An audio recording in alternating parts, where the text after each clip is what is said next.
Welcome to the Childcare Genius Podcast, the world's leading authority on childcare marketing, mindset, expansion, and profitability. Each episode will feature interviews with the brightest minds in the childcare industry to guide you into becoming a smarter business leader. Our hosts have opened 10 schools while raising 5 children. They are certified business coaches and are the top-selling childcare business book authors of all time. This episode is sponsored by Childcare Genius Marketing. Let Childcare Genius Marketing help you get fully enrolled and fully staffed. Visit childcaregenius.com for more details. Let's welcome to the Childcare Genius Podcast our hosts, Brian and Carol Duprey.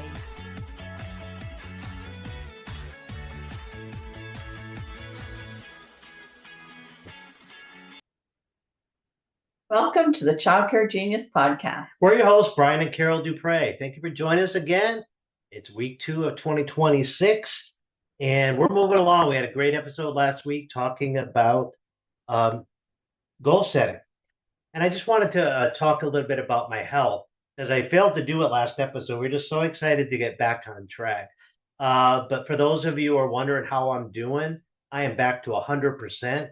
Working out an hour to 2 every single day, get my heart rate up, and I've been able to lift the weights that I haven't been able to lift before the surgery, and I'm really, really doing well. So thank you for your thoughts and prayers. Really appreciate it. Open heart surgery was October 22nd, so just, November, December, 2.5 months ago. Wasn't a whole lot of time, and I feel like a completely new person, doing really well. And since my surgery, Carol and I have actually moved to Florida. How do you like Florida, babe? Loving it. No snow down here, white sand. Yes. No white snow. How warm is it today? Oh, it's 81. In December and January to have 81 degrees. It's just Love it. Love it. So we live in the Clearwater Beach area. So if you're ever in this area, look us up. Yeah, for sure. We actually love Florida. So we'll be in Maine in the summer. Short summer. A couple months up in the summer, but we love it. We're looking out of the Gulf every single day, and we can't beat it. So, and that's why you'll see our background's different than you're used to seeing, because we haven't set our podcast studio up here in Florida yet. So we're kind of dealing with what we have now, but we'll look for improvements in the future. But let's talk a little bit about this episode about what we're predicting for 2026. And if you go look back at Childcare Genius podcasts, for the last 3 years, my predictions on the first part of the year have pretty been spot on for the last couple of years as far as what the childcare business has done. And I'm pretty, I don't make 2 predictions. I'm not super clairvoyant, but there's easily things that you could see in the marketplace and with what's things that are trending that it's been easy for me to make predictions on. Which is why that I'm pretty confident in what we're predicting for this future. So for 2026, I am very bullish. Now, what does bullish mean? If you're a stock market investor, it means that you want to buy more stocks. It's good. It's a good time to be in childcare. If it was bearish, you probably want to be selling and holding back right now. So I'm actually bullish on childcare and childcare expansion. More towards the end of the year than right now, and I'll explain a little bit later on. But I see a great outcome. There's a lot of good economic indicators right now that are trending in the right direction for employment and interest rates, which are huge for childcare owners for refinance purposes. So I'm seeing a lot of good. Prices have stabilized significantly from the upward trajectory they were on. So we're not spending, $9 a dozen for eggs for the kids anymore. And that's come down a lot. So the problems that we were seeing last year are starting to stabilize, which is a good economic indicator when you're spending a lot of money in child care center. So I'm excited about what this year is going to bring. We're helping with our child care center partners to expand. We do know some people have been struggling financially, and we know why. Because a couple years ago during COVID, the government had to step in and prop up a lot of childcare centers. They would have gone bankrupt had not to, and I'm thankful that they did. But by doing that, actually tinkered with the free market system and it's out of balance right now, and it's correcting. That means some childcare center owners that were, given all this grant money, that running programs that were pretty subpar. We've seen quite a few of them out there. Yeah. And they're failing now. We see a lot of childcare centers closing. Yeah. And there were some that didn't have to pay their mortgage for a year and stuff like that. So yeah, oh, true, it yeah.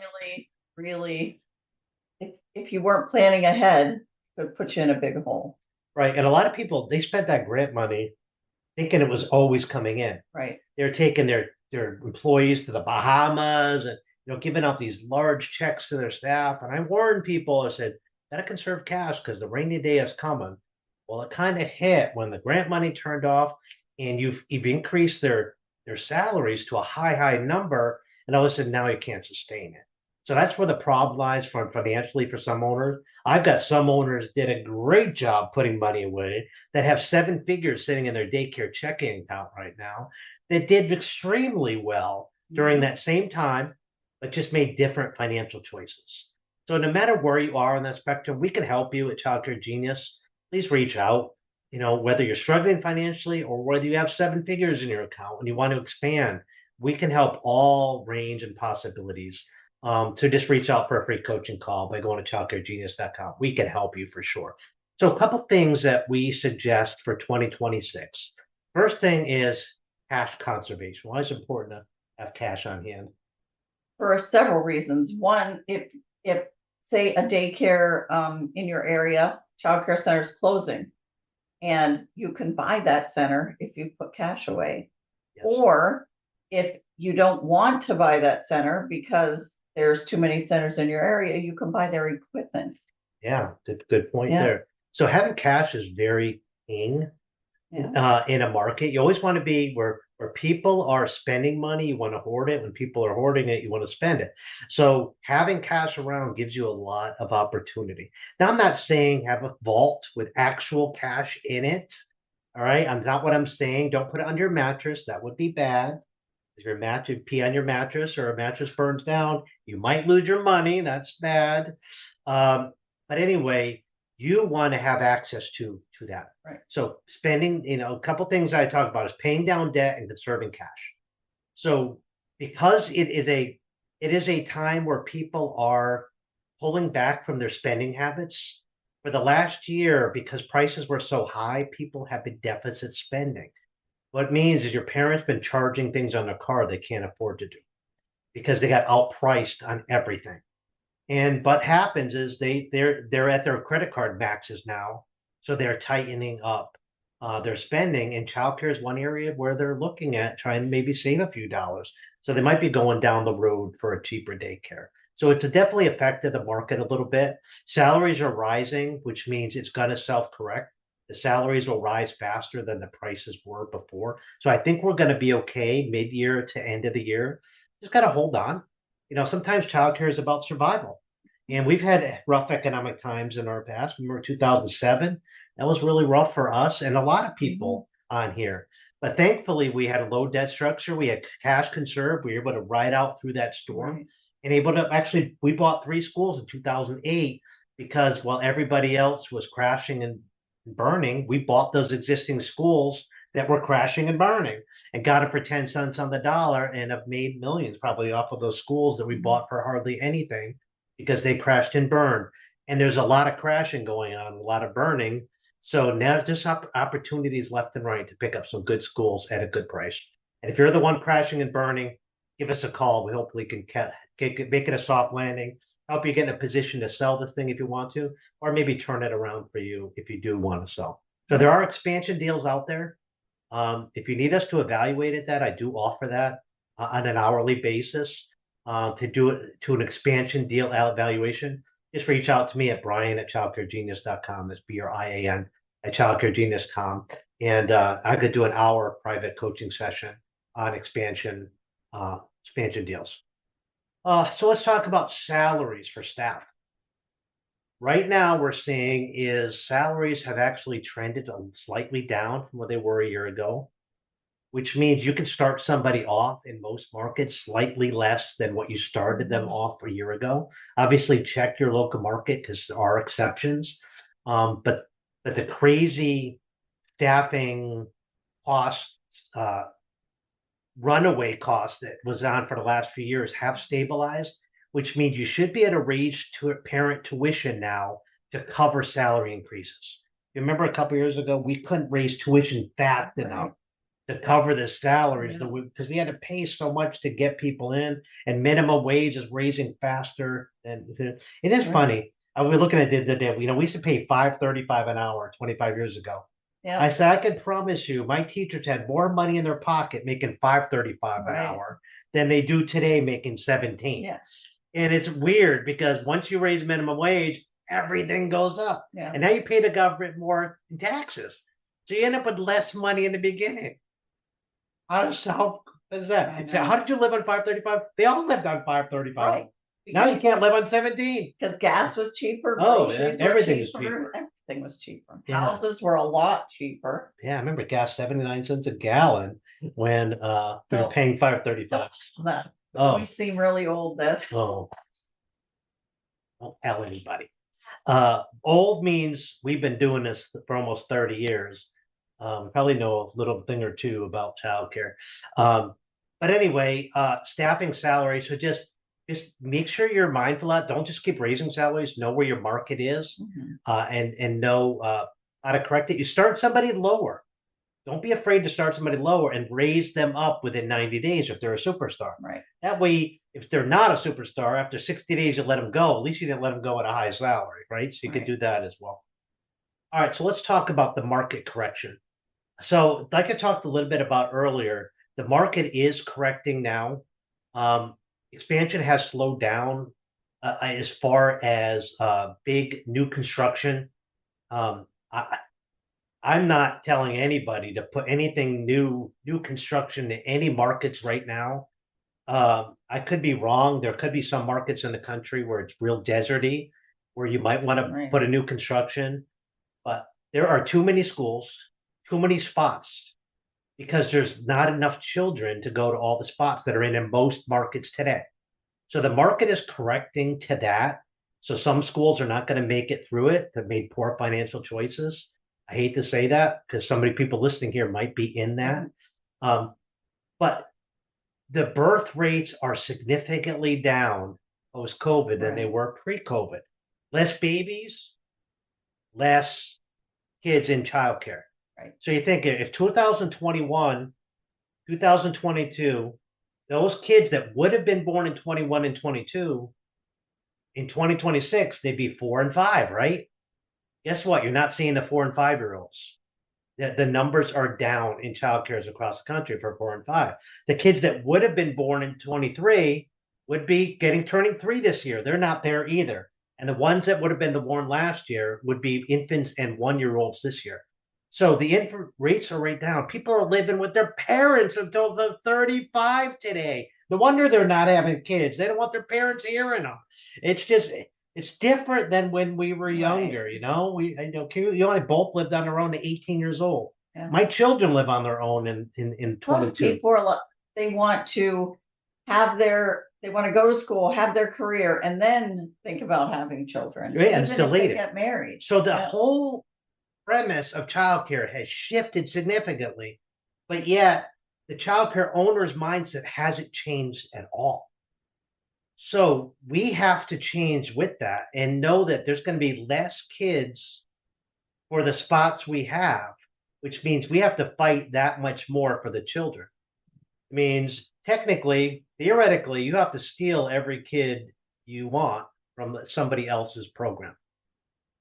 That's how you get them. That's what marketing is. They're unhappy where they're at. Come get them.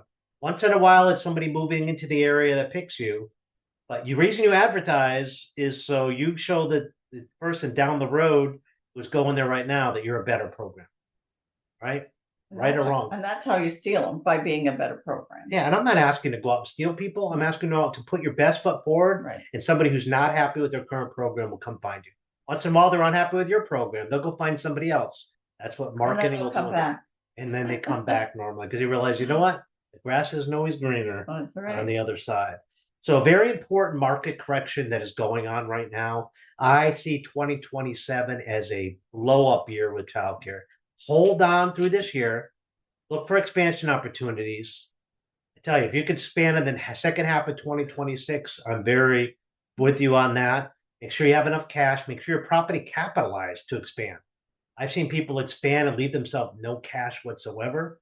Don't advise that at all. So be very careful to conserve your cash, have a lot of working capital, and you're going to be in great shape to expand your business in 2026. Let's talk about a rainy day fund. What's a rainy day fund? Well, we already talked about conserving cash in case an expansion comes available or something, but also what if something happens? And I mean, it could be anything. It could be something happens in your center and you get bad press and you lose a lot of kids. Yeah, we've seen that. We have seen that. Or something happens and your center gets flooded out or something like that. We had that happen. You have to be prepared for those things so that you have the money to, like in our case, we lost the roof off of our building. If we would have waited for insurance to pay out before we fixed anything. It was almost a year before they paid out. Right? It was a year, yeah. but we had everything fixed and ready to go in 3 months because we had the cash set aside to do that. Yeah, and we shifted our kids to a different. If we only had one school, we'd be out of business. Yeah. Right, we were able to shift into one of our other programs. Actually, no, that one, our church. Our church. We actually shifted to our church. We got emergency placement in our church. Within 1 week, we were there. Licensing was great working with us. I think we lost like 2 or 3 kids. Yeah, and it was good. But we shifted some kids to other programs. Yeah. But anyway, rainy day fund is very important for emergencies to have that, and because you never know what can come up. Keep your debt low and get that cash ready to go. And it doesn't have to be cash in a mattress. It doesn't have to be even liquid. Well, it has to be liquid, but it doesn't have to be like money in a checking account. It could be money in a home equity line of credit. That's what I was going to say. It could be money that you can borrow against your house or something like that. Your rainy day fund could be just something you could tap in an absolute emergency to keep you from losing your school. Right. We've tapped into a HELOC 2 or 3 times in the last 30 years. To help us make payroll, to help us get through in tough times. And those times, we paid it back the second we got on the other side of it. And to me, it was never failure. We never lived above our means. We haven't lived above our means since probably the year we got married. We've always lived below our means, and that's the secret to our success. And we teach that now. If you read the book Child Care Multimillionaire, delayed gratification. And I'm looking at the golf right now. We delayed it, and now we're, in our late 50s and enjoying that stuff that we probably could have afforded 10 years ago. But we wanted to make sure that we were ready for it. It's delayed gratification and be able to, not go in crazy debt to get something that's important. So anyway, another thing that is very important for 2026 is gratitude. All right. We're thankful for you, the listener. We exist. We do this out of the bottom of our heart. We don't get paid to do the podcast. We don't have sponsors paying us anything. We do this because we have a heart for childcare. This is our give back. Community has been so good to us. We've made millions off the industry, and we love it. We love helping other people. Try to have daily gratitude. Try to start each day with what you're thankful for. And if you do that, you're going to have a good 2026 year. Just do a little bit each day, and you're going to have a great 2026. And we can't wait to do 2027's outlook because we know things are going to be cooking in childcare. So if you're pessimistic, you might want to read a good book. You might want to try to look in the mirror and give yourself a checkup from the neck up. I mean, if you're pessimistic, you can read, you can listen to uplifting music, you can listen to podcasts, you can listen to me, you can listen to online books. If you don't want to read, there's so much you can do to try to bring your spirits up, especially this time of year. Yes, if you're an owner and you're bringing a pessimistic outlook to your leadership team, that is recipe for failure at your school. It's like the captain of a ship, and you got a little leak, and you're saying, "Oh my God, we're going to sink," and everybody's like running for the lifeboats. Right now, some of your leadership teams are running for the lifeboats. They're trying to find their way out because it's a sinking ship. As an owner, you got to put that face on. I remember that Titanic, the captain of the ship, he's probably the one playing music, right? Positive outlook. I saw them playing music on the deck of the Titanic, at least in the movie. I'm assuming that's what really happened, right? I'm sure some people were screaming as it's going down. But I'm sure the captain tried to keep a calm, main thing to keep people calm. And that probably saved lives from people panicking, right? As the owner, you want to save your directors' lives by keeping them working for you. Don't panic. As I showed you today, we're very, very encouraged by what we're seeing economically. We have some centers that we've been working with that were really struggling financially that we have helped turn around in the last few months, and they're doing really well right now. So give us a call at Child Care Genius, or just go to our website and do a free coaching call with Coach Faith. She will help turn your school around, and we will get you on the other side. I think that's about it, right? Good outlook. It's going to be a great year. And we want to thank you for listening. Thank you for taking time out of your busy day. We were very humbled the fact that you listen to our podcast, and for the thousands of people that do. Just know that we pray for you, and we hope that you could throw one up there for us once in a while. And don't forget to hit the subscribe button. So you won't miss a future episode of the Child Care Genius podcast. And hit the like button too. And we'll see you next week. And give a review. We'll see you next week. Bye-bye. Thank you for listening to the Childcare Genius podcast. If you enjoyed the show, please do us a favor and hit the subscribe button so you don't miss a future episode. Don't forget to visit our website at childcaregenius.com to see a list of services we offer to help grow your childcare business. Until next time, thank you for being a part of the Childcare Genius community.